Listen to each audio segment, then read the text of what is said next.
The following is a world-class Bullshitters exclusive. Star Wars is a casualty of war, a war between the company who owns it and the true guardians of it, the fans. As of late, aka the entire time George Lucas has been gone, Lucasfilm has developed, fostered, no, that's not it, created a hostile adversarial relationship between us and them. It was light back in the early days when all we heard was the Force is female, but now, livelihoods are on the line, and metaphoric blood has been spilled as this war has taken a turn for the worse. I'll spare you the history lesson. People are pissed because Gina Carano was fired from The Mandalorian. It's plain and simple. Fans are livid over her firing and they refuse to be silenced. Over on YouTube, a new video discussing something unrelated to The Mandalorian is being comment slammed with remarks about Gina Carano's firing and cries for Kathleen Kennedy's head. Job. Yeah, job. Definitely not her head. Who do you think we are? Savages? Assholes, definitely. But bloodthirsty animals hell-bent on ideological warfare? Nope. Let's see what some of the fans are saying. Let's start at the root of this problem, Kathleen Kennedy. This woman should never have been president of Lucasfilm. In the interest of fairness, which is how I like to operate, unlike the topic of today's video, Kathleen Kennedy has been a part of Hollywood history. She's been attached to some of the all-time greats, including Indiana Jones, Back to the Future, and Jurassic Park, just to name a few films, and an incredibly prolific career of an executive producer. Again, in the interest of fairness, what exactly does an executive producer do? Well, according to Google, an executive producer is one of the top positions in the making of a commercial entertainment product. Depending on the medium, the executive producer may be concerned with management, accounting, or associated with legal issues, like copyright and royalties. In films, executive producers generally contribute to the film's budget, and their involvement depends on the project, with some simply securing funds and others being involved in the filmmaking process. Based on this base description, nothing an executive producer does excuses Kathleen Kennedy for having creative control in Star Wars. Her entire career was spent working with the best ever. Lucas, Spielberg, Zemeckis, giants in the industry, icons if you will. Working with them put her name on every classic from the 80s and 90s, but those classics would have still been the exact same classic without her. That's the part everyone seems to forget. Kathleen Kennedy was incredibly lucky. I could time travel, take her job, and still end up as the legend because of who I worked with, no matter my contribution. The press likes to conveniently forget that she didn't make those movies great. She was just there to do her job, which was not a creative one. When given the keys to the castle, her kingdom crumbled pretty quickly. Let's wipe out the EU. Let's metaphorically shit on Luke Skywalker. Let's make Rey the focus. The Force is female. All great contributions to the Star Wars lore, courtesy of Kathleen Kennedy. How do I know this? Doesn't take the eye of Agamotto to see the agenda at play here. Stevie Wonder could see what's going on here. Ray Charles' last words were, "Stop that bitch." Now, we don't know who he was talking about. Could have been Kathleen Kennedy, could have been Queen Elizabeth. Who knows? Who cares? No one and no one. Attorneys at law. What my incredibly confused mind is saying is Kathleen Kennedy is not and should not have ever been given creative control over Star Wars. Star Wars was created by George Lucas. Films were meticulously crafted by visionaries and technicians. The greatness that made Star Wars great has exactly 0% to do with Kathleen Kennedy. But when she becomes the head honcho and thinks she built the house, holy shit did we find out she was in over her head. Star Wars used to feature characters like Darth Vader, Luke Skywalker, Han Solo, Princess Leia, and Lobot. Iconic characters that stood the test of time. Today, Star Wars features characters like Rey, Kylo Ren, Rose Tico, Vice Admiral Holdo, Therm Scissorpunch, L337, Captain Phasma, Poe Dameron, Finn, and Jake Skywalker. Characters no one likes. Even Texas Senator, Cancun enthusiast, and alleged Zodiac killer Ted Cruz went out of his way to dump on these new characters. Yes, American politics officially acknowledged that the sequel trilogy sucks. That says a lot about the characters. It says even more about American politics, but that's not what this channel is about. WCBS 2032. Based on interviews, Kathleen Kennedy is so oblivious to how Star Wars even works. She was once quoted as saying, "Every one of these movies is a particularly hard nut to crack. There's no source material. We don't have comic books. We don't have 800-page novels. We don't have anything other than passionate storytellers who get together and talk about what the next iteration might be." I guess no one told Kathleen Kennedy the truth. According to 3 minutes of Google search, there are now 2 timelines with everything. The easy explanation is, the Legends timeline is the original, and the canon timeline is the new Disney Star Wars version. Now, where the books are concerned, Legends, finished, and if you conclude all the books, adult, young adult, ebook, short story collections, and game books, the answer is give or take 381 books. Canon, unfinished and still growing, including all types of published to date, give or take 86 books. They may not be 800 pages, but there are a few 100 books. In terms of comics, I don't have an exact issue count, but Star Wars comics have been produced by various comic book publishers since the debut of the 1977 film Star Wars. Marvel Comics launched an eponymous series in 1977, which began with a 6-issue adaptation of the film and ran for 107 issues, including an adaptation of The Empire Strikes Back. Marvel also released an adaptation of Return of the Jedi, the spin-off of the droids and Ewok. A self-titled comic strip ran in American newspapers between 1979 and 1984.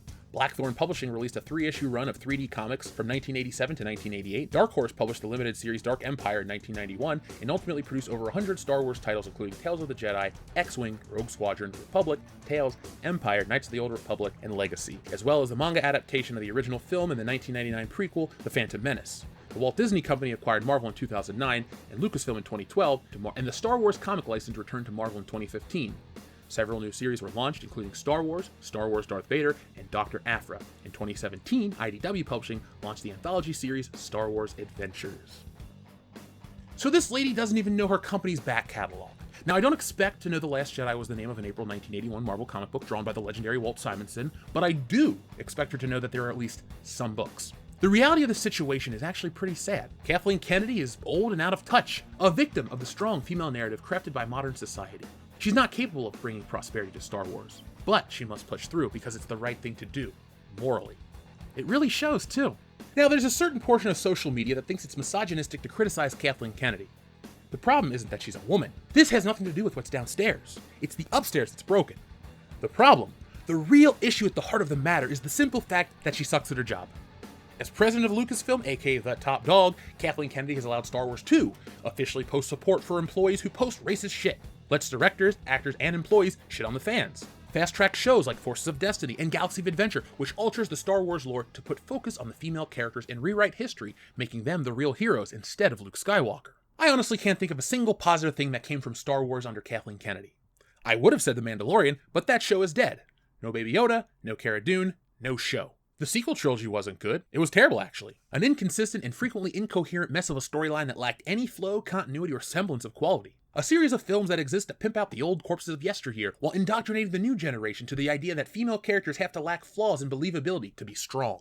It's all a stinky mess. In the real world, the reminder of that failure still litters retail. Online, the press has officially decided that enough time has passed to tell their true feelings. I bring all of this up because I gotta ask, why or how is this lady still in charge? There's a board of directors who must be preoccupied with their head up their asses because this lady has brought nothing but darkness to Star Wars, so why keep her around?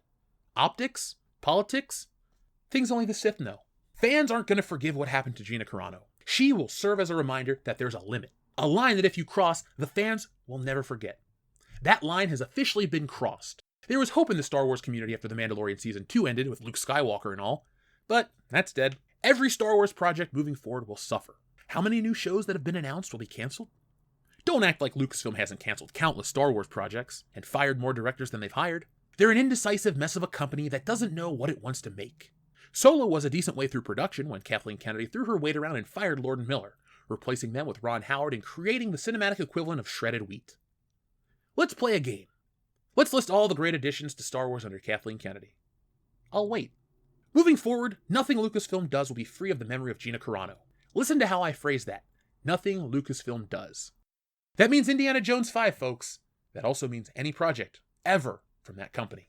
Now, there's a little more to this story. Gina Carano's co-star in The Mandalorian, Bill Burr, has spoken up and decided to weigh in on the situation. Bill Burr responds to Disney and Lucasfilm's firing of Gina Carano from The Mandalorian. Bill Burr, who plays Miggs Mayfield on The Mandalorian, recently discussed Disney and Lucasfilm's firing of Gina Carano from The Mandalorian. Burr's most recent comments come from the Bill Burr podcast with guest Joe DeRosa. Around the 21-minute mark, DeRosa brings up Carano, stating, "I was saying the other day about Gina Carano, it looks like you can say that her tweet was stupid or clumsy or whatever, but the reaction to it to me was so crazy, and I was like, guys, this is going to be a thing you look back on." He then goes on to note that President George W. Bush was being called the devil and that his supporters were called racist and other kinds of hateful, horrible things when he was president, but he is now doing the talk show circuit. He, George W. Bush, goes on Kimmel and he kicks back and gets applause breaks and everybody goes, he's kind of cute. And they're going to be doing that with half of these canceled people. And going, shit man, sorry about that. Sorry about the last 8. The conversation then turns to Pee Wee Herman before Burr appears to bring it back to Carano. He said, "It's a weird time. I don't know. I kind of, unless she did some truly horrible shit, I don't know." He would later state, "If you make like a bad comparison, if you come off like Joe trying to find where Atlanta is compared to New York, that's not homophobic. That's just ignorant." Eventually, Burr would respond to DeRosa saying, I think there's just too many channels and you gotta do some sensationalist shit. He continued, I don't know what the fuck it is. I'm on that fucking show. Now I gotta watch what the fuck I say. Burr would then praise Carano. She's an absolute sweetheart. Super nice fucking person. And you know whatever, and somehow someone will take this video and they'll make me say something else and try to get rid of my bald action figure. How it is out here. It's fucking crazy. People are just waiting, laying in the weeds. Later in the video, they would go on to be talking about cancel culture in general, and Burr would state, now it's become my life. Now it's become like, hey, you made an ignorant comparison? Flushing sound. There goes your dream, right? He then questions, I look at that and it's like, who the fuck stands up to that? Burr would eventually want to change the subject. Burr previously discussed Carano's firing on his Thursday afternoon, Monday morning podcast from February 12th. I'm having a weird week. I'm having a great week, and then I'm having mostly a bad week because social media took out yet another friend of mine, and I just don't know.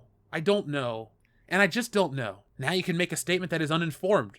It's just unbelievable. It's unreal. It's just fucking... I don't get it. He continued, I don't agree with what I read, but I mean, do I think they should just... Everybody gets the electric chair. There's just no like, hey, you know what you might want to do? Read up a little bit about that before you go make a crazy comparison to this and that. It's just like a flamethrower. Lit, done. Fucking crazy, man. Fucking crazy. Crazy goddamn times. So yes, this isn't going away anytime soon, and that's good. There's a bigger problem here, and Bill Burr hit it right on the head when talking about Gina Carano. They're gonna cancel her, blacklist her, ruin her, give her shit, and then apologize years down the road and expect her to just smile. Isn't that exactly what Brie Larson was bitching about all those years ago? Don't expect me to smile. Well, Gina, you don't have to smile. That comes directly from the top. All I'm gonna say is, this is all bullshit, and not even of the world-class variety. I guess it's true, though. The people out in Hollywood are faker than the movies they make. So what do you think about this? I know what you guys think about Gina Carano, but don't hesitate to tell me. But what do you think about Bill Burr's comments on cancel culture? That's important to me because I love Bill Burr. He's one of my favorite, he might be my favorite working comedian right now. Loved him on SNL, love his specials, been watching him, listening to him for many, many years. Don't really listen to his podcast because I'm busy with my own, but I respect his work. F for Family, all of it across the board. I can pretty much say I'm a Bill Burr fan. And it's really refreshing to hear a guy who doesn't cut his balls off, who tells the jokes, who says things that he believes in. Bill Burr is a refreshing comedian. I love that he has this no-nonsense approach to everything. When he's on SNL and he wants to talk about BLM and white people and all this stuff, he makes fun of everybody from the get-go. His work is funny, and I always go to him to call it like it is, to have no bullshit, contrary to what this channel is called. And you know what? Bill did not disappoint. There's a lot he can't say, but you know what? His silence said way more. Because we look at a guy like Bill Burr, who we think is on the top, on his rise, on this, on that. But he knows his place, he knows exactly what's going on, and he does not want that shit to happen. So folks, thank you for watching. Hope you guys enjoyed this video. We've been growing like crazy the last couple of months, all of 2021, so I can safely say that yes, you do like these videos. So to let me know you like them even more than watching them, hit that thumbs up and leave a comment. We have it on good authority that a comment and a thumbs up does a lot. So help us out and do that. Also, while you're down in that comment section, make sure you click on the link for the comic book. Depending on when you watch this video, it may not be a sign up for this comic. That shit might have been live by the time you find this. So here we go, folks. This is exciting. Tuesday, during the High Council, I'll be joined by Anna, that Star Wars girl, as well as Jeremy from Geeks and Gamers, Tom and Mecca, and we're going to be launching the Fandom Menace edition of Stealing Solo. It's the second chance to get this comic. We have all kinds of perks, all kinds of tiers, all kinds of awesome stuff. And we, meaning Anna and myself, I drew the cover and painted it. It's awesome. There's a day one exclusive of the High Council, which is done by me, and that looks great too. And that's only available for the first day. So by the time you hear this recording, it's probably about 11:15 Eastern Standard Time. The comic is going to go live tonight, March 2nd, around 9:15 to 9:30. If you hear this and it excites you, just sign up now. Don't wait to come back, you might forget, because if you want that original High Council cover with the original High Council cast, well, it's just a day one exclusive at that tier. So make sure you guys sign up for that. Don't miss out on all the other exciting perks, tiers, and everything. We'll talk about that tonight on the High Council, so make sure you guys don't miss out on that, the Bill Burr topic, Kathleen Kennedy, all the fun Star Wars stuff.